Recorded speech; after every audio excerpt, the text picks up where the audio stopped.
नमस्कार दोस्तों, मैं अजय नागर आज आपको सुनाऊंगा शादी के बाद भी पत्नी का बॉयफ्रेंड, मगर पत्नी को मिला एक सच्चा पति। एक लड़की की शादी उसकी बिना मर्जी के एक सीधे साधे लड़के से हो जाती है, जिस लड़के के घर में उसकी माँ के अलावा और कोई नहीं था। दहेज में लड़के को बहुत सारा सामान और पैसे भी मिले थे, लेकिन लड़की किसी और लड़के से बेहद प्यार करती थी।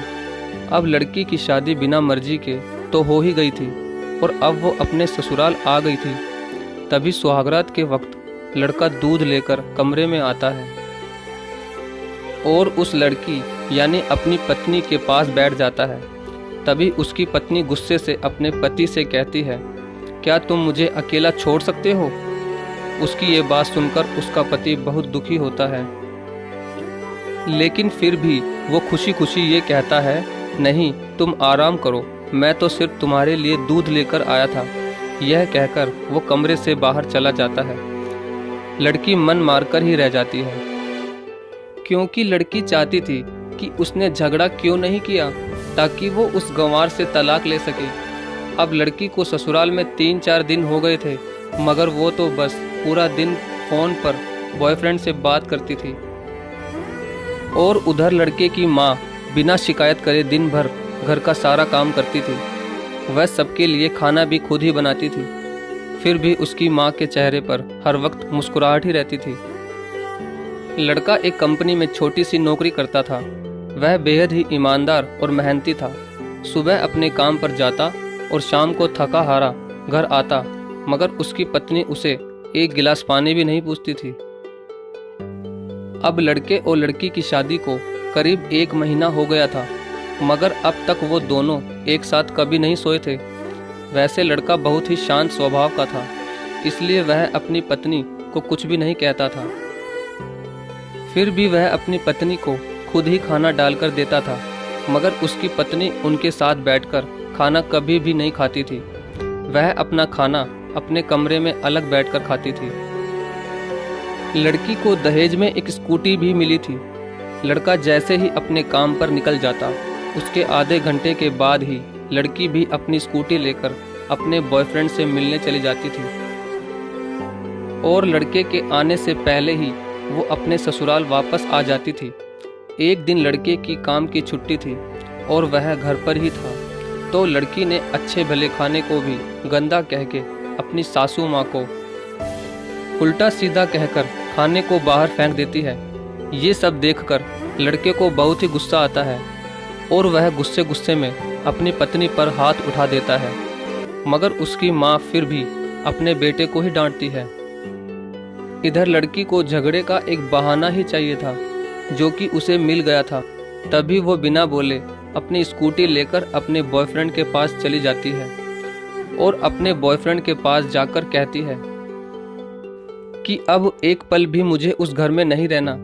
आज उस गंवार ने मुझ पर हाथ उठाकर अच्छा नहीं किया। तभी उसका बॉयफ्रेंड कहता है, अरे तुमसे तो मैं कब से कहता हूँ कि तुम भाग चलो मेरे साथ कहीं दूर, मगर तुम हो कि आजकल पे ही लगी रहती हो। तब लड़की कहती है कि शादी के दिन मैं तुम्हारे पास आई थी तो तुम ही ने तो वापस घर लौटाया था मुझे। बॉयफ्रेंड ने कहा, खाली हाथ हम दोनों कहाँ तक भागेंगे? तुम ही बोलो। मैंने तुमसे कहा था कि कुछ पैसे और गहने साथ ले लो, और तुम हो कि खाली हाथ ही मेरे पास आ गई थी।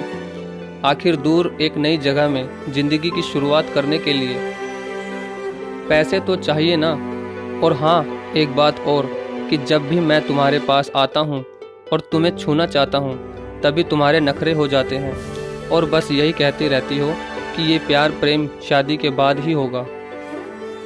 तभी लड़की गुस्सा होकर कहती है, हाँ शादी के बाद ही अच्छा होता है ये सब, और मैं तुम्हारी ही तो हूँ। मैं आज भी एक कुंवारी लड़की ही हूँ और शादी करके भी आज तक उस गंवार के साथ एक रात भी नहीं सोई मैं, क्योंकि मैंने तुमसे ही सच्चा प्यार किया है। और अब मैं चाहती हूँ कि तुम मुझसे शादी करके मेरी मांग में अपने हाथ से सिंदूर भर दो, फिर मैं पूरी ही तुम्हारी हो जाऊंगी और फिर तुम मुझे अपनी मर्जी से दिन रात प्यार कर सकते हो। तब उसका बॉयफ्रेंड कहता है, तो ठीक है, मैं तुमसे शादी कर लूँगा, मगर तुम कम से कम 5 लाख रुपयों का कल शाम तक इंतजाम कर लेना। मैं तुम्हें एक होटल का पता दे रहा हूँ। तुम उस होटल में रात को 10 बजे तक पहुँच जाना।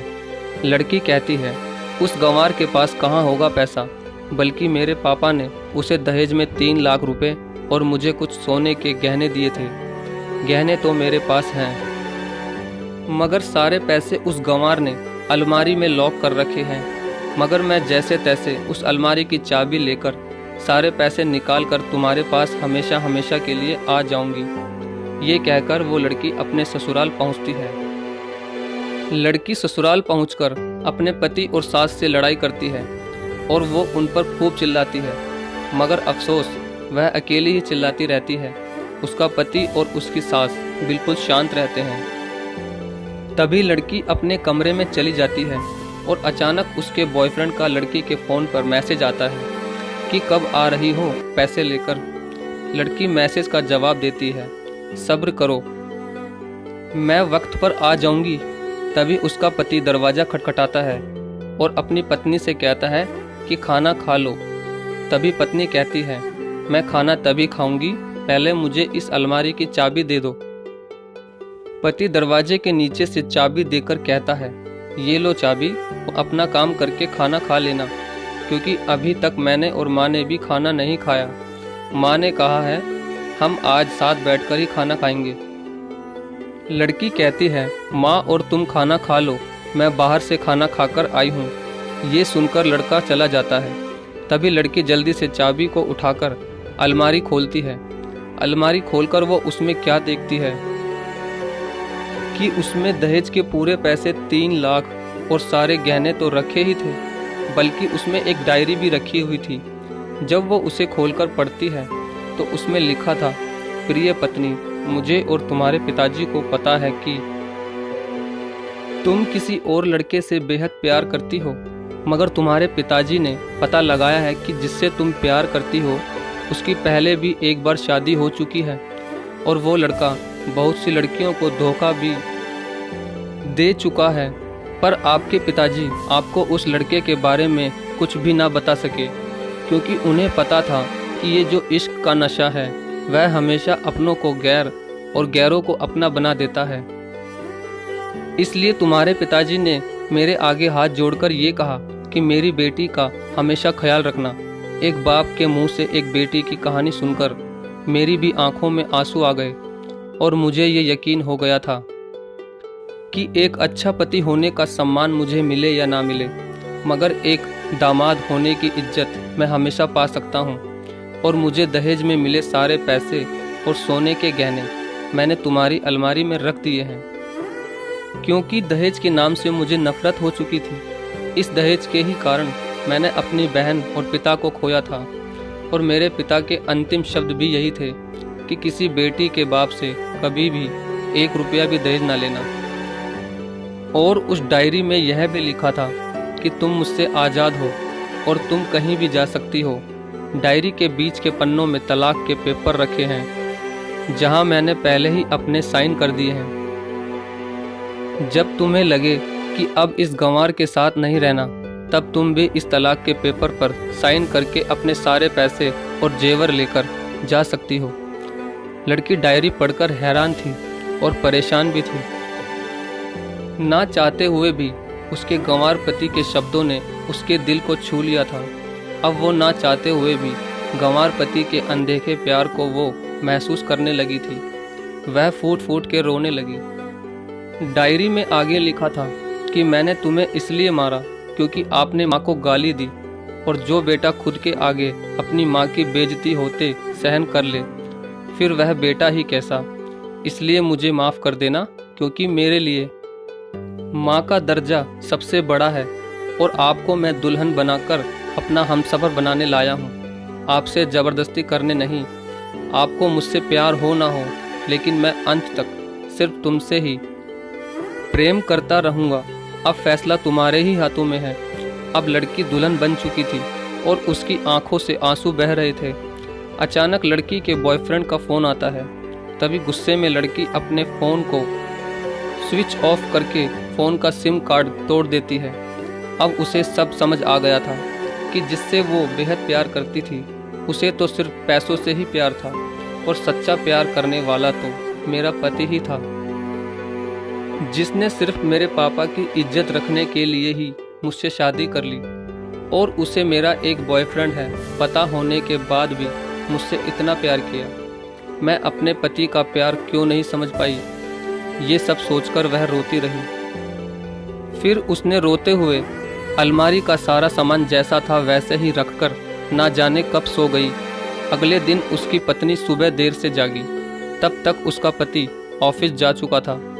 तभी पहले नहा धोकर उसने साड़ी पहनी, फिर लंबा सा अपनी मांग में सिंदूर लगाया, जबकि पहले एक बिंदी जैसी साइड पे सिंदूर लगाती थी ताकि कोई लड़का ध्यान न दे और किसी को ये पता ना चल जाए कि वो एक शादीशुदा है। मगर आज तो 10 किलोमीटर से भी दिखाई दे दे ऐसी लंबी और गाढ़ी सिंदूर लगाई थी। फिर उसने अपना मंगलसूत्र पहना और किचन में जाकर सासू माँ को जबरदस्ती कमरे में आराम करने भेज देती है और खुद अकेली ही सबका खाना बनाती है। पहले सासू माँ को खाना खिलाती है और फिर अपने पति को फ़ोन करके उसके ऑफिस का पता पूछती है। उसका पति उसको ऑफिस का पता देते हुए सोचता है कि कहीं उसकी पत्नी ने तलाक देने का फैसला तो नहीं कर लिया, मगर उसे कहाँ पता था कि वो अब सुधर गई है और उसे ही अपना पति मान चुकी है। इतने में ही उसकी पत्नी स्कूटी लेकर उसके ऑफिस खाना लेकर पहुंच जाती है। पत्नी को देखकर पति हैरान हो जाता है। तभी वो अपनी पत्नी से पूछता है, सब ठीक है ना, माँ ने तुमसे कुछ कह तो नहीं दिया? उसका पति सवाल पर सवाल पूछे जा रहा था। तभी अचानक पत्नी सबके सामने अपने पति के सीने से लिपट जाती है और उसे कहती है कि सब ठीक है, मगर मुझे तुमसे कुछ कहना है। पति कहता है, हाँ कहो। तब पत्नी सबके सामने कहती है, आई लव यू मेरे प्यारे पति, I love you for ever. ये सुनकर ऑफिस के सभी लोग हैरान होकर खड़े हो जाते हैं और जोर जोर से तालियां बजाने लगते हैं। तब पत्नी सबके सामने अपने पति का हाथ पकड़ के कहती है कि अब 1 महीने तक मेरे पति देव ऑफिस में दिखाई नहीं देंगे। ऑफिस के सभी लोग पूछते हैं क्यों? तब लड़के की पत्नी कहती है, क्योंकि हम दोनों लंबी छुट्टी पर जा रहे हैं। पति पत्नी से कहता है, तुम्हें क्या हो गया? तभी पत्नी पति से कहती है, मुझे तुमसे सच्चा प्यार हो गया है। ये कहकर वो उसके सीने से दोबारा इस तरह लिपट जाती है जहाँ से वो अपने गंवार पति से कभी भी जुदा ना हो पाए। तभी उसका पति भी बहुत खुश हो जाता है और फिर वो दोनों अपने घर चले जाते हैं और खुशी खुशी अपना जीवन बिताते हैं और हमेशा खुश रहते हैं। तो दोस्तों, प्यार हमेशा उससे करना चाहिए जो आपसे प्यार करता हो और साथ ही आपकी और आपके परिवार की इज्जत भी करता हो। पैसों से प्यार करने वाला इंसान कभी आपसे प्यार नहीं कर सकता। दोस्तों आपको ये कहानी कैसी लगी? अगर अच्छी लगी हो तो प्लीज़ वीडियो को लाइक और शेयर जरूर करें। धन्यवाद।